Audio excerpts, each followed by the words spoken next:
Կներեք չնայած այդ դեպքում անհրաժեշտ է նաև ձեռքբերման վաղեմության նախապայմաններ, բայց այնուամենայնիվ հիմա որոշակիորեն իրավաբանական տիրույթ մտանք, իսկ ձեր ասածը, որ դատանը պետք է որևիցե ձև պատճառաբանի, այդ նույն հարցը, այդ նույն մտահոգությունները իմ մոտ կա։ Այ օրինական դատական ակտով, այո, դատանը ի վերջո անգամ միջնորդչական կարիքն է բացակայում, դատանը պետք է որոշի ում է սեփականազրկում։ Ախր հայցը ներկայացված է Հայաստանի, տեսեք, Հայաստանի Հանրապետության գլխավոր դատախազությունը հանդեպ Հայաստանի Հանրապետության կադաստրի։ Իր երկու պետական մարմինները իրար հետ վիճում են։ Գլխավոր դատախազությունը հանդեպ կադաստրի։ Վիճում են ոչ թե կադաստրի գույքի շուրջ, այլ վիճում են մեզ պատկանող գույքի շուրջ, բայց մեզ մասնակից չեն դարձնում եւ մեզ չեն լսում։ Հա, վարչական դատավարությունը նախատեսում է, որ հայց ներկայացումը պետք է։ Մենք չենք ասում, մենք գործով պետք է ներգրավենք որպես պատասխանող, որովհետեւ մենք չունենք այդ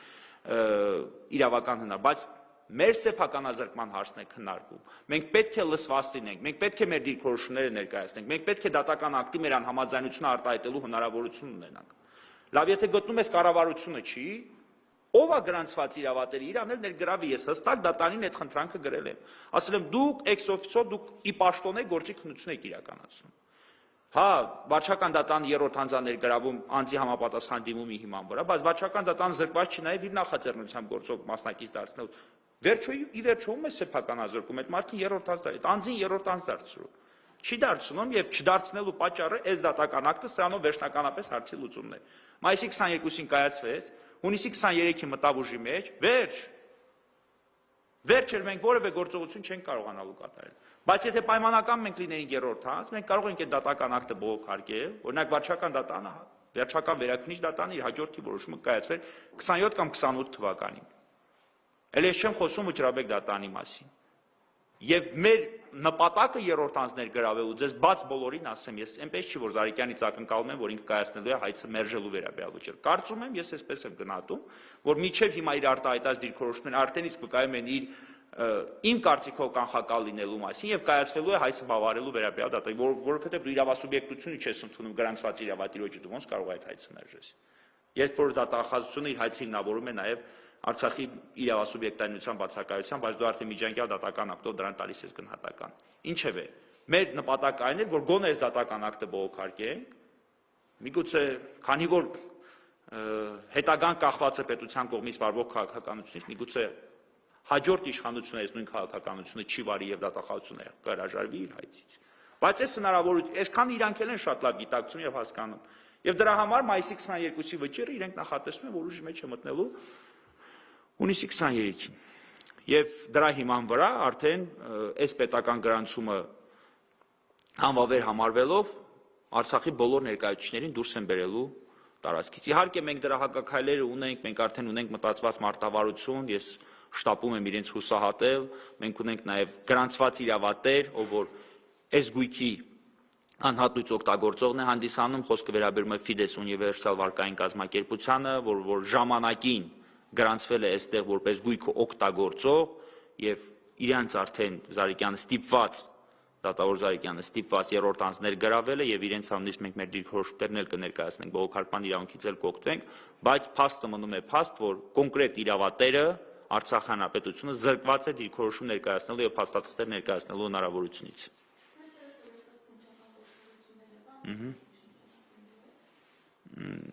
Ոչ, այս գործի շրջանակներում չէր, բայց վստահեցնում եմ, որ այդ քննչական գործողությունների շարժառիթը բխում էր նաև այս գործի շրջանակներից։ Այդ հիբրիդային պատերազմի մասին է խոսում, այդ նույն հիբրիդային պատերազմի։ Իհարկե, Արցախ հանրապետության սահմանադրության օրվա առթիվ կազմակերպված նիստից հետո անմիջապես հետո տեղի ունենում այսպիսի գործով, ձեր կարծիքով սա պատահականություն է, կամ երբ որ Արցախ հանրապետության նախագահ լրատվամիջոցներին ճեպազորույց է տալիս դատարանի շենքյան անմիջապես արչևի հատվածում 20 րոպե հետո քննչական կոմիտեից նրան հրավիրում են Սարգիս Գալստանյանի գործով հարցաքննության։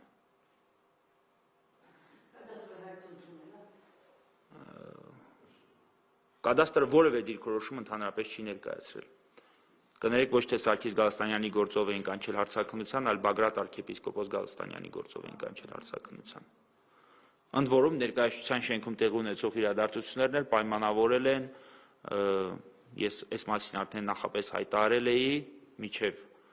անպատասխան տեղեկությունների հրապարակման արգելք ստանալը, բայց այնուամենայնիվ քրեական վարույթը կարծում եմ արդեն բոլորդ էլ տեղյակ եք, որ այդ այն նույն քրեական վարույթի շրջանակներում այս խուզարկությունը իրականացվել, որ տարվում է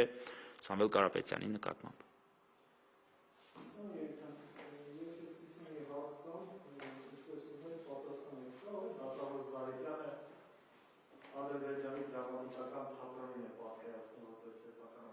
Ես չեմ կարող այդ կապակցության որևէ դիրքորոշում արտահայտել, ինչ ասեմ, այդ մարդը Հայաստանի Հանրապետության վարչական դատարանի նորանշանակ նախագահն է։ Դատավոր Զարեգյանը հանդիսանում է վարչական դատարանի նորանշանակ նախագահ, ընդ որում ես մի ստատիստիկան վիճակագրություն ևս հրապարակեմ, հիմնականում արցախցիների կողմից վարչական դատարան ներկայացված հայցերը մեծամասամբ մերժման են արժանանում հենց դատավոր Զարեգյանի կողմից։ Այսինքն, եթե 10 հայցից, չգիտեմ, 6-ը մերժվում է արցախցիների, այդ 6-ից 5-ի նախագահ ու դատավոր Զարեգյանն է։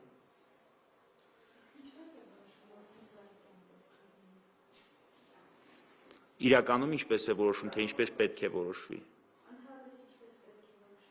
Այդ հարցը ճիշտ կլինի դատավոր Զարեգյանի տակ եւ ինքը ինձ թվում է անկեղծ կասի ինչպես է որոշում։ Ինքը հանդիսանում է, կրկնում եմ, վարչական դատարանի նախագահ։ Վարչական դատարանի նախագահը հենց ինքն է հանդիսանում։ Օրենքով ինչպես պետք է որոշվի, այլ հարց է, ինչպես է իրականում որոշում, ես կարող եք նաև գրավոր հարցում ուղարկել վարչական դատարանի նախագահին կամ դատական դեպարտամենտին եւ տեսնել օրենքով ինչպես է որոշում կամ իրականում ինչպես է որոշում։ Շատ լավ կլիներ, երբ որ օրենքով եւ իրականում որոշվածը լիներ նույնանման, բայց ես այս կապակցությամբ դիրքորոշում չեմ արտահայտի։ Կաշկանդված եմ նաև վարքագծի կանոններով եւ